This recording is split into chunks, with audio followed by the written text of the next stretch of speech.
There is a number that was never supposed to reach you. Not because it was classified, not because the study was flawed, because it was so far ahead of what medicine was willing to recommend that the lead investigator ran the analysis twice and still hesitated before publishing. The study ran for 21 years. It tracked 469 adults in the Bronx, people in their 70s and 80s, followed across 2 decades of ordinary life.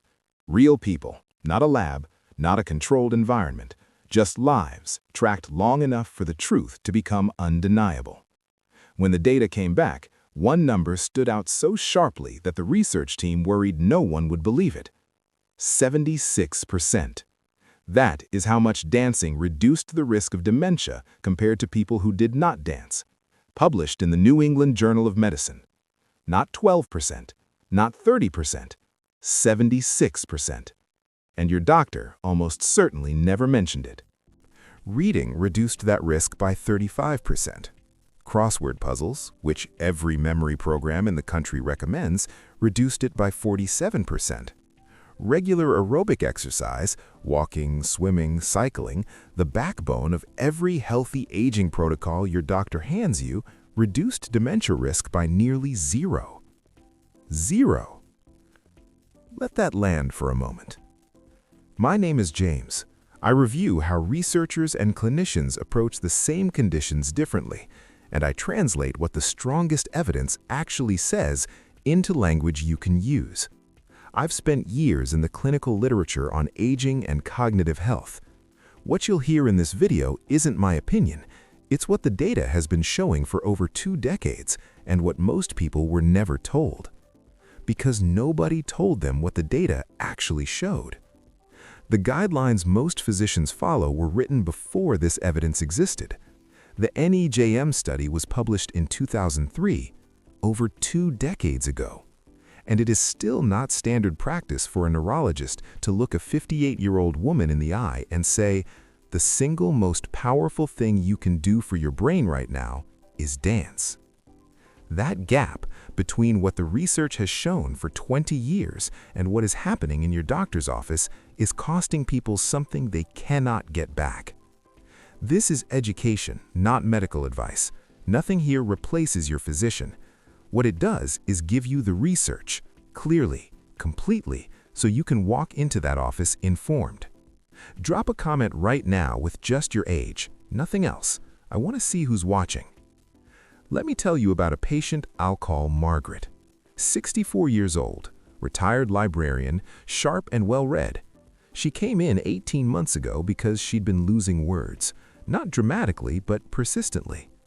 Names she'd known for 30 years, the thread of conversations. Her formal cognitive testing was completely normal. I told her what I'm about to tell you. She came back 6 months later and said something had shifted. She'd started doing 10 minutes of rhythmic movement every evening before bed. No class, no partner, just music and her kitchen floor. The fog, she said, had lifted. I've heard variations of Margaret's story more times than I can count, and the science finally explains why. Here is what most conversations about the NEJM study miss entirely. Dancing didn't just reduce dementia risk in the data. It triggered something that happens hours after the last song ends, while you're asleep, completely unaware. And that second mechanism is where the real story begins.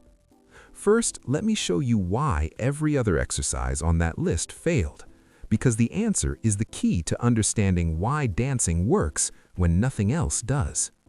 When you walk on a treadmill, your brain does one thing. It monitors your body. Heart rate, breathing, balance. It runs the same motor program it has run thousands of times. There is no novelty. There is no decision. There is no surprise. Your brain is coasting.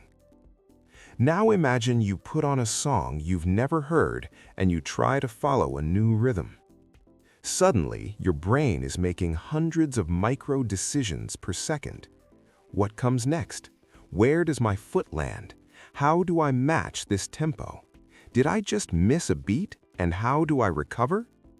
That simultaneous demand, physical movement plus real-time cognitive processing, plus error correction is what researchers call dual-task motor learning, and it is the only form of exercise that has consistently shown the ability to generate structural changes in the hippocampus, the brain's memory center, in adults over 50. The difference is not effort. A brisk walk can be more physically demanding than slow, rhythmic movement. The difference is cognitive load. The brain has to stay awake, engaged, and responsive to something it cannot predict. In 2017, researchers at the German Center for Neurodegenerative Diseases tracked 52 adults aged 63 to 80 over 18 months. One group followed a standard fitness walking program. The other learned new dance choreography, updated weekly to prevent adaptation. The walking group showed no significant hippocampal volume change. The dancing group showed measurable hippocampal growth. Measurable growth in a brain over 63. And the key detail most summaries leave out: the growth was directly correlated with novelty. When participants repeated the same routine, the effect weakened. When the routine changed, when the brain had to learn again, the growth continued. The brain doesn't grow from repetition, it grows from learning. Now, here is the mechanism that almost never makes it into the summary, and the one I consider most clinically important. Researchers at Northeastern University measured cortisol, the body's primary stress hormone, before and after a single session of rhythmic movement. Cortisol dropped between 25 and 40%, not across weeks of training, after a single session. Why does that matter for your brain? Because cortisol is not just a stress marker. Elevated cortisol at night is one of the most well-documented suppressors of deep sleep. Specifically, it suppresses slow-wave sleep, the stage where your brain runs its own cleaning cycle. Researchers call it the glymphatic system. It was only fully described in 2013, which is why your physician may not have discussed it with you. Think of it this way.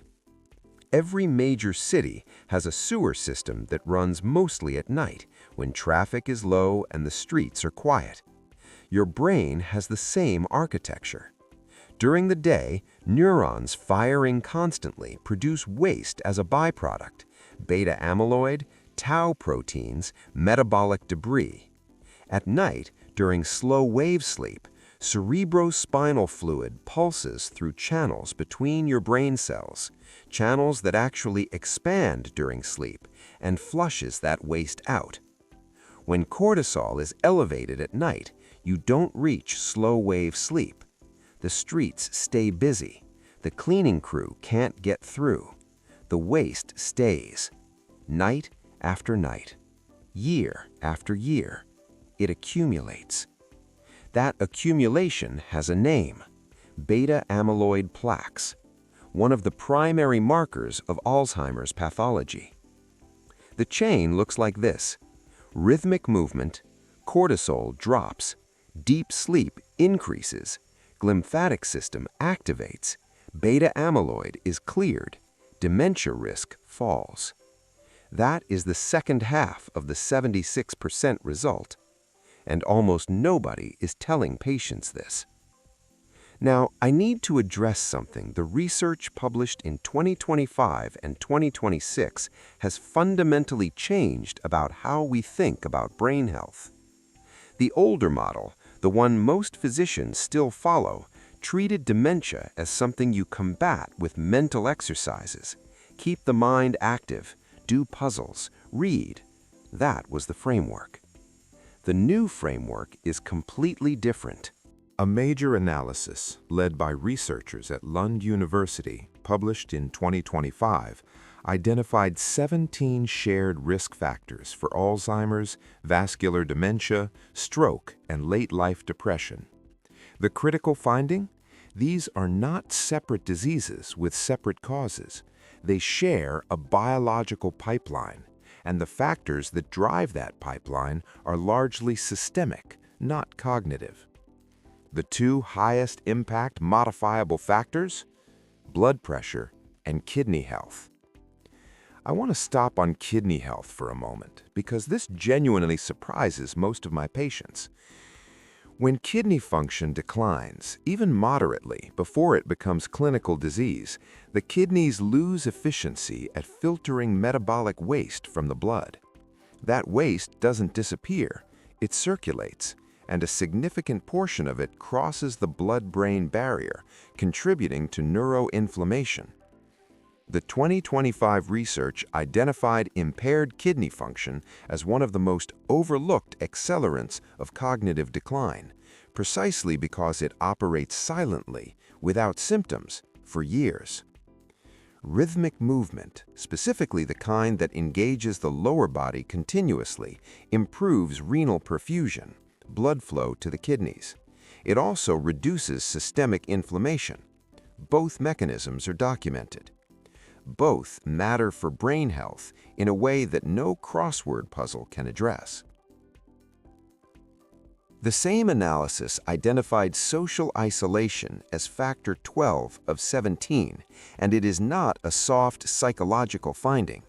Loneliness produces measurable increases in cortisol, inflammatory cytokines, and blood pressure. All three appear on the same risk list. I raise this because the research on dancing has almost universally focused on the individual, the solo practitioner in their living room. And solo movement does work.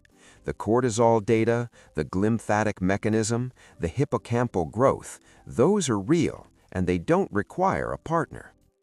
But if you have access to even informal shared movement, a neighbor, a class, a family member, the compounded benefit of addressing social isolation simultaneously is clinically meaningful. Don't overlook it. Sleep quality is listed independently on that 17-factor framework, separate from stress, separate from exercise. The data is clear. Consistently sleeping less than 6 hours or more than 9 hours is associated with significantly elevated dementia risk. This is not about total hours alone. It's about reaching slow-wave sleep, the glymphatic window.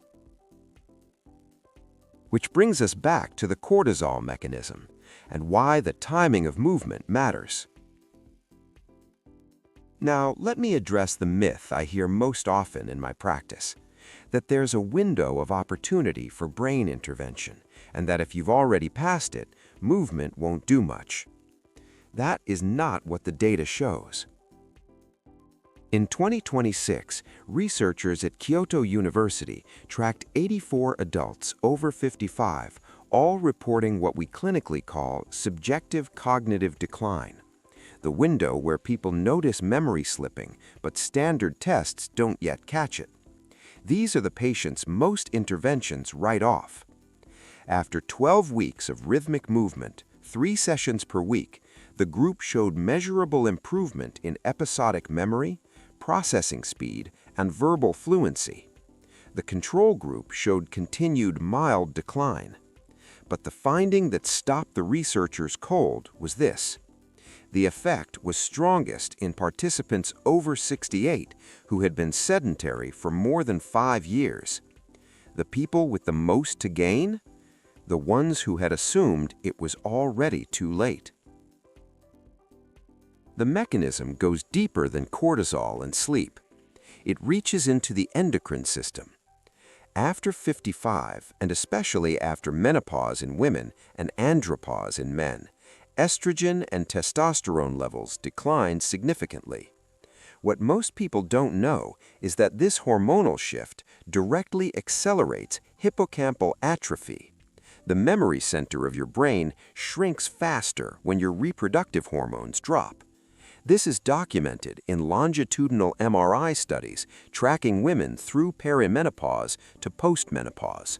But the hypothalamic pituitary gonadal axis, the system that regulates these hormones, responds to inputs from the body.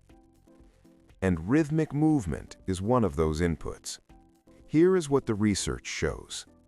Dancing stimulates the release of IGF-1, insulin-like growth factor 1, a neuroprotective compound that crosses the blood-brain barrier and is directly linked to hippocampal cell preservation and neuronal survival. It also triggers a sustained dopamine release that improves receptor sensitivity throughout the hormonal feedback loop. Think of it this way. Your hormonal system after 55 is like an engine that has been running cold. It can still run, the parts are intact, but it needs the right input to reach operating temperature. Rhythmic movement is that input. The data suggests it primes the endocrine system in a way that no supplement has been able to replicate in a controlled trial. And the effect was strongest in the Kyoto data, not in people who were already fit, not in people who had exercised for years, but in people who were sedentary, over 58, and never danced before. The people with the most to gain. Nobody told them that. Were you ever told that you had already passed the window where movement could help your brain, and did you believe it? So let's be precise about what the evidence actually recommends. Not vague movement, 3 specific inputs, each one targeting a different part of the mechanism we've covered. Write this down. The first is the spinal wave. Stand with your feet hip-width apart. Begin with your head. Let it drop forward slowly. Then your neck, your upper back, your mid-back, your lower back, vertebra by vertebra, until your arms hang toward the floor. Then reverse, slowly. Rebuild the column from the base up. This movement mobilizes the entire spinal cord and activates the parasympathetic nervous system, the branch responsible for the cortisol drop we discussed. Researchers at the University of British Columbia found that deliberate spinal mobilization before sleep was associated with improved slow-wave sleep latency, meaning people reached deep sleep faster. 3 minutes. That is enough. The second movement is the hip rotation. Stand with feet slightly wider than shoulder width. Place your hands on your hip bones. Begin a slow, deliberate rotation, forward, side, back, side, not rushed. Think of your hips as a clock face, making a full, unhurried circle. The iliopsoas muscle group, which connects your spine to your femur, holds more chronic tension in adults over 55 than almost any other structure in the body. That tension signals low-grade threat to the nervous system. Low-grade threat means elevated cortisol. Elevated cortisol means suppressed deep sleep. Releasing it changes the signal. 3 to 5 minutes, no equipment, no gym. And here is the detail most people miss. When you try this movement, one side will be freer than the other. That asymmetry is not random. It reflects years of accumulated structural imbalance, one-sided sitting posture, a past ankle injury that changed your gait, habitual weight-bearing on one leg. The restricted side is the clinically relevant side. That is the side to work, not aggressively, but consistently and persistently in the direction that feels blocked. Asymmetry in movement is not just a flexibility issue. It is a neurological signal. Researchers have identified it as an early clinical marker, the brain compensating, routing around an area of reduced function. Working the asymmetry is the intervention. The third is the soft knee bounce. Standing, feet hip-width, knees in slight continuous flexion, never locking straight, begin a gentle rhythmic movement. The body rises and falls as a single unit. The heels barely leave the floor on each upward phase, making contact again softly. The cadence is slow and meditative, approximately 1 full cycle per second. Arms hang relaxed. Hips sway passively. The quality is grounded and fluid, like a buoy on still water. Not a jump, not a squat. This movement generates the proprioceptive input, the body position feedback to the brain that researchers associate with dopamine and IGF-1 release. It also stimulates lymphatic circulation in the lower extremities without joint impact. For people with knee pain, chronic lower back tension, or limited mobility, this is the movement. It requires nothing except a floor and about 3 feet of space. Here is the protocol the research supports. Perform these 3 movements in sequence in the evening, ideally 60 to 90 minutes before sleep. Total time, 10 minutes. Add music. Do it in your kitchen. You don't need a partner. You don't need a class. You need 10 minutes and a willingness to take the evidence seriously. And if you can, even occasionally do this with another person, the compounded benefit is real. The same 17-factor framework that identified kidney health and blood pressure as critical factors also lists social engagement as one of the most potent protective variables. A neighbor, a family member on a video call. It counts. Here is a quick recap of what we covered today. 1. Dancing outperformed every other exercise in dementia prevention by a factor that surprised the researchers themselves. The reason is dual-task motor learning, your brain working and moving simultaneously. 2. The cortisol drop from a single session activates the glymphatic cleaning cycle during sleep. That is how rhythmic movement clears beta amyloid from the brain while you sleep. 3. Rhythmic movement after 55 stimulates IGF-1 and dopamine in a way that supports hormonal feedback and hippocampal preservation. The effect is strongest in people who haven't started yet. 4. The new science identifies 17 shared risk factors for dementia, stroke, and late-life depression. The ones most physicians still overlook are kidney health and social isolation. Rhythmic movement addresses both, directly and indirectly. 5. Sleep quality is an independent risk factor. The cortisol mechanism is the bridge between movement and the glymphatic system. Timing matters. Evening movement, not morning, is what the mechanism requires. You are not a passive recipient of medical decisions. You are an informed participant in your own health. Drop "informed" in the comments if you watched this to the end. I read every one. If someone in your life is over 55 and they've been told that brain health means walking or puzzles, share this with them. The research is clear. They deserve to know. In this episode, I've included 3 short demonstrations, one for each movement: the spinal wave, the hip rotation, and the soft knee bounce, shown exactly as the evidence supports. No choreography, no equipment. Watch them in sequence and you'll have the full protocol.